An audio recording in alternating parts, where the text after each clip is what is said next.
Ir-riċerkatriċi Marija Simjana stħarġet il-karattri u aspetti oħra mir-romanz Ħelsien, wieħed mir-romanzi li Giuseppe Bonnici laħaq kiteb qabel ma ħallina qasir il-għomor. Il-romanz Ħelsien idur fuq dan it-triangolu ta' imħabba bejn Felice, Rosina u Loreto, però ovvjament jiffokażiet fuq il-protagonista li huwa Felice. Ġifieri narawh jikber, narawh jisu jibda jħobb lil din Rosina, u mbagħad ovvjament ikun hemm ċerti konflitti. U hemm anki dak il-konflitt ta' bejn il-belt u r-raħal. Ġifieri għandek speċi lil Felice u lil Rosina li ġejjin mir-raħal, mbagħad għandek lil Loreto li ġej mir-raħal imma imur jaħdem il-belt. Allura speċi għandek dak il-konflitt ta' bejn ir-raħal u l-belt u Rosina li tixtieq taqsam dik il-linja, tmur mir-raħal biex taħdem il-belt ħalli ssib ħajja żjed komda. Imma mbagħad speċi minħabba dan isu triangolu ta' mħabba, il-konflitt dejjem jikber u t-tmiem tiegħu speċi jissorprendina xi ftit ukoll. Il-romanz jibda minn Felice meta għadu jitwielet. Allura aħna isna narawh jikber pass pass, però huwa dejjem ippreżentat bħala karattru pjuttost dgħajjef, huwa t-tifel ta' ġej minn familja ta' bdiewa. Però huwa speċi bħala iben ta' bidwi, huwa isu l-ar tip ta' iben li jista' jkollox huwa tip ta' tifel li ma jiflaħx għax-xogħol tar-raba. Allura, speċi ovvjament isa sfortuna għalih illi ġi f'dil familja.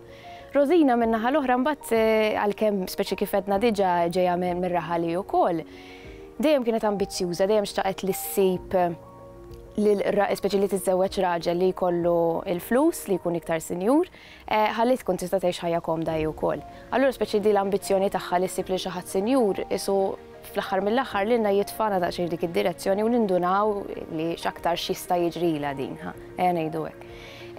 Loreto mill-banda l-oħra wkoll jiġifieri fil-verità Loreto u Rosina ishom jixxibħu xi ftit għaliex Loreto wkoll huwa ambizzjuż ħafna, jurina mill-bidu li huwa ambizzjuż ħafna, imur ommu missieru jibgħatuh jistudja biex jilħaq qassis imma mbagħad idawwar kollox u jilħaq avukat.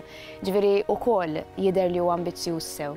Ir-raħala mhumiex is-soltu raħala tipiċi li naqraw dwarhom fir-romanzi Maltin, fis-sens Giuseppe Bonnici jisfida ħafna l-istereotipi tas-soltu.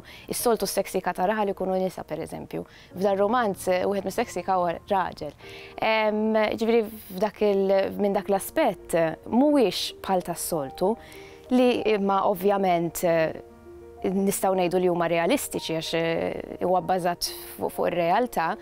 Ir-raħala mbagħad huma t-tipi li imaqdru dak li ma jistax ikollhom.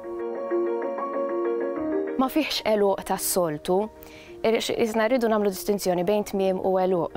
It-tmiem tiegħu orrajt, il-romanzi kollha jispiċċaw, imma l-eluq mbagħad ma jilħqux għaliex lilna jħallina bid-dubju. Minħabba dan il-konflitt bejn Loreto, Rosina u Felice, Rosina tispiċċa tinnamra ma' Loreto biex għaliex l-għan tagħha kien li ssib il-xi ħadd li huwa tal-flus. Imma Loreto minn banda l-oħra l-għan tiegħu kien li jibqa' kemm jista' jkun liberu ġbir jintrabat ma' ħadd.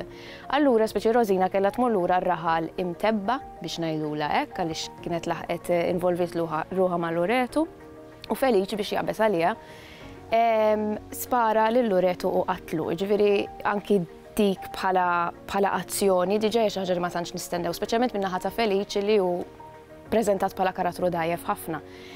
Issa l-eluq ma nilħuħx għaliex fl-aħħar mill-aħħar, speċi aħna nkunu qegħdin nistennew li kulħadd speċi jieħu li ħaqqu forsi ċertu punt, imma Felice jaħraba il-ġustizzja għaliex ikun hemm il-karattru Rosina taqbes għalih tgħid illi kienet hi, però qabilha ikun hemm karattru ieħor Paċikku illi jgħid illi hu qatlu għaliex l-ixkubetta kienet tiegħu. Felice ħadielu u spara bl-ixkubetta tiegħu. Allura minn hawn minn hemm speċi Felice jeħlisa xorta. U dan l-eluq speċi ħallina b'ħafna mistoqsijiet. Jekk ħaqqu li jeħlisa, speċi kienet ġustifikata li Feliċi jeħlisa din minħabba l-imħabba forsi għax kien iħobb lil Rosina u fl-aħħar mill-aħħar Loreto għamel ħażin. Imma xorta speċi li toqtol mhuwiex tajjeb, allura dubji jibqgħu fil-qarrejja.